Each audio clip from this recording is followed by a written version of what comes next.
Hello friends, welcome back to my channel education crops. आज का topic है हमारा थ्रेसिंग। तो थ्रेसिंग एक्चुअली एक इम्पॉर्टेंट टॉपिक है। इसका जो कॉन्सेप्ट है वो हम लोग समझने की कोशिश करते हैं, है ना। यहाँ आपको एक दिख रहा होगा, ग्राफ बना हुआ है, एक्स और वाई एक्सिस है। एक्स एक्सिस पे डिग्री ऑफ मल्टी प्रोग्रामिंग है और वाई एक्सिस पे सीपीयू यूटिलाइजेशन है।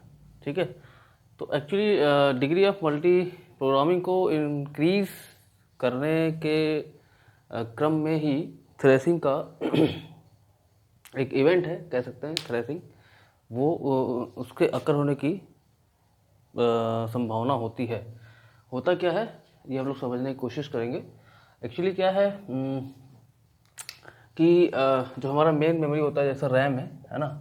रैम में हमें प्रोसेसेस को लाना होता है और सीपीयू इसको जो है प्रोसेस करता है। ठीक है, तो हमारा जो ऑब्जेक्टिव होता है वो क्या होता है कि सीपीयू यूटिलाइजेशन मैक्सिमम हो, है ना, और parallelly degree of multi programming भी ज़्यादा से ज़्यादा हो। मल्टी प्रोग्रामिंग का मतलब है कई सारे प्रोसेसेस हमारा एक साथ मेन मेमोरी में रहें, जैसे है ना P1 process, P2 process, P3 process, P4 process, P5 process. Actually अगर क्या है कि अगर मान लो दो ही प्रोसेस हम रखते हैं, है ना, तो कभी इस टाइप का इवेंट हो सकता है कि उस प्रोसेस को, मतलब दो ही प्रोसेस है मान लो, है ना, और मान लो दोनों प्रोसेसेस को इनपुट आउटपुट की रिक्वायरमेंट हुई, है ना, तो फिर वो एग्जीक्यूशन स्टेट से ब्लॉक स्टेट में चला जाता है ना, या फिर वेटिंग स्टेट में चला जाता है। फिर तब तक के लिए अब उसे तो इनपुट आउटपुट की रिक्वायरमेंट है, तो उसके लिए वो वेट करेगा, और तब तक के लिए फिर सीपीयू का क्या करेगा, सीपीयू का क्या काम होगा, तो फिर वो आइडल हो जाएगा। तो वो कंडीशन नहीं आने देना है। अगर आइडल हो गया तो सीपीयू यूटिलाइजेशन हमारा मिनिमाइज हो जाएगा, हमें इसको मैक्सिमाइज करना है। तो इसलिए हम ज़्यादा से ज़्यादा प्रोसेस को हम अपने रैम में रखने की कोशिश करते हैं, है ना। अब क्योंकि प्रोसेसर्स का साइज इतना बड़ा होता है और रैम तो उससे कंपैरेटिवली रैम उतना बड़ा नहीं है, तो क्या करता है कि हम उसको पेजेस में ब्रेक कर लेते हैं। प्रोसेसेस को हम कई सारे पेजेस में ब्रेक करके, और पूरा प्रोसेस रैम में सप्लाई नहीं करके पेजेस को हम सप्लाई कर रहे थे। जैसे P1 का पेज नंबर 1 आ गया, P2 का पेज नंबर 1 आ गया, है ना। ऐसे ही P3 का, P4 का, P5 का, सबका अपने पेज नंबर 1 सपोज इसमें स्टोर कर दिया। तो कहने को तो हमारा 5 प्रोसेसेस आ गया है। ऐसे ही बहुत सारे 100 प्रोसेस भी हो सकते हैं। तो 100 प्रोसेस का हमने एक एक पेज हमने क्या कर दिए, मेमोरी में, अपने प्राइमरी मेमोरी में, या कह सकते मेन मेमोरी में हमने स्टोर करा दिया। तो हमारा क्या हो गया, डिग्री ऑफ मल्टी प्रोग्रामिंग तो इंक्रीज कर गया। डिग्री मल्टी प्रोग्रामिंग क्या है, ज़्यादा से ज़्यादा प्रोसेस हमारे मेमोरी में आ जाए। ठीक है, लेकिन प्रॉब्लम कहाँ पे आएगी, और यहाँ पे जैसे हम degree of programming multi programming हमारा इंक्रीज कर रहा है। देखो जैसे इस ग्राफ में अगर हम देखें, एक्स एक्सिस पे हमारा है ना डिग्री ऑफ मल्टी प्रोग्रामिंग, तो ये तो हमारा इंक्रीज कर रहा है। इसके साथ साथ ये भी इंक्रीज कर रहा है, सीपीयू यूटिलाइजेशन भी इंक्रीज कर रहा है ना।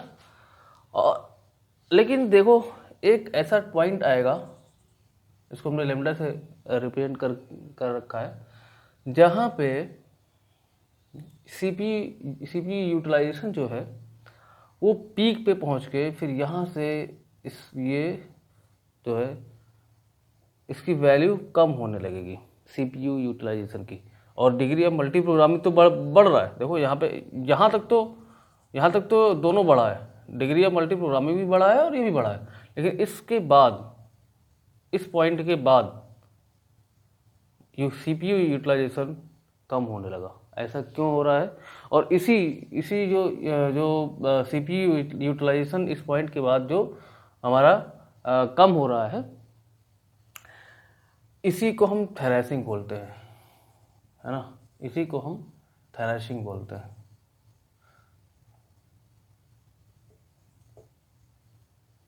ठीक है, अब हमें ये देखना है कि हमने यहाँ तक तो हमको समझ में आ गया है कि डिग्री ऑफ मल्टी प्रोग्रामिंग भी बढ़ रहा है। क्यों बढ़ रहा है? क्योंकि कई सारे प्रोसेसर का हमने एक एक पेज तो डाल दिया है मेमोरी में, है ना।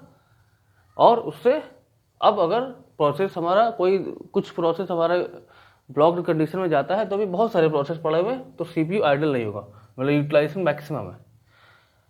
यहाँ तक तो समझ में आता है। यहाँ पे अब कम क्यों होने लगा ये देखना है। यहाँ पे तब ये इसका जो रीजन है वो ये है कि हमने हर प्रोसेस के एक एक पेज, मान लो पेज नंबर 1 हमने सारे उसमें डाल रखे हैं।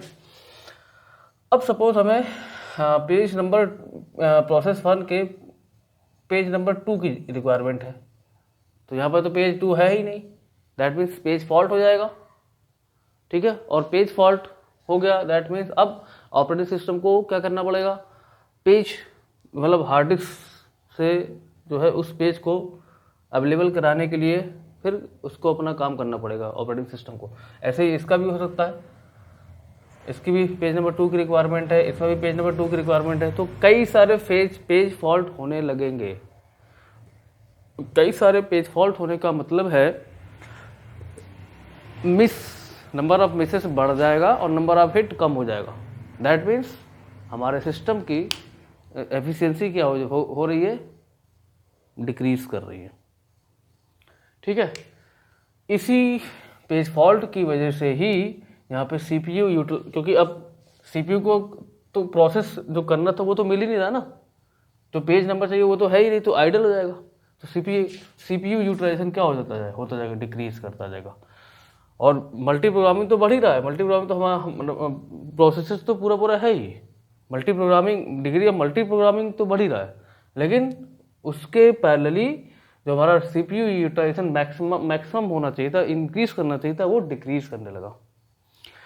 ठीक है, तो इसी इवेंट को हमने क्या बोला, जो डिक्रीज कर रहा है सीपीयू यूटिलाइजेशन, इसी को थ्रैशिंग बोला जाता है। ठीक है, अब इसका सॉल्यूशन क्या है? इसका सॉल्यूशन, जो मेन सॉल्यूशन है इसका वो क्या है, एक शेड्यूलर पढ़ा होगा आप लोगों ने, long term scheduler, short term scheduler, middle term scheduler, 3 type के शेड्यूलर होते हैं। तो यहाँ पे लॉन्ग टर्म शेड्यूलर जो है, जो कि वेटिंग क्या करता है कि ज़्यादा से ज़्यादा प्रोसेसेस को वेटिंग क्यू में रेडी क्यू में रखता है, रेडी क्यू में रखता है ज़्यादा से ज़्यादा प्रोसेसेस को। ठीक है, तो उससे क्या होगा कि जो लॉन्ग टर्म शेड्यूलर है वो क्या कर रहा है, ज़्यादा से ज़्यादा प्रोसेसेस को रेडी क्यू में रखेगा, तो हमारा मेन मेमोरी में सारे मतलब ज़्यादा से ज़्यादा प्रोसेसेस और उनके पेजेस अवेलेबल रहेंगे। तो थ्रैशिंग का जो प्रॉब्लम है वो इससे रिमूव किया जा सकता है। तो इसका जो मेन सॉल्यूशन है और परमानेंट सॉल्यूशन है वो यही है कि लॉन्ग टर्म शेड्यूलर का यूज़ किया जाए। ठीक है, तो आई थिंक ये समझ में आया होगा थ्रैशिंग क्या है और इसका सॉल्यूशन भी समझ में आया होगा। ठीक है, तो आज का सेशन यहीं पे हम एंड करेंगे, और कल, क्योंकि आज 17 मार्च है, 18 मार्च कल होली है ना, तो आप लोग होली एंजॉय करिए और सावधानी के साथ एंजॉय करिएगा। ठीक है, सभी लोग को होली की बहुत बहुत शुभकामनाएं हमारी तरफ से। तो मिलते हैं हम लोग नेक्स्ट वीडियो में, तब तक के लिए दीजिए इजाज़त। हैप्पी होली वंस अगेन सभी लोग को। Thank you so much.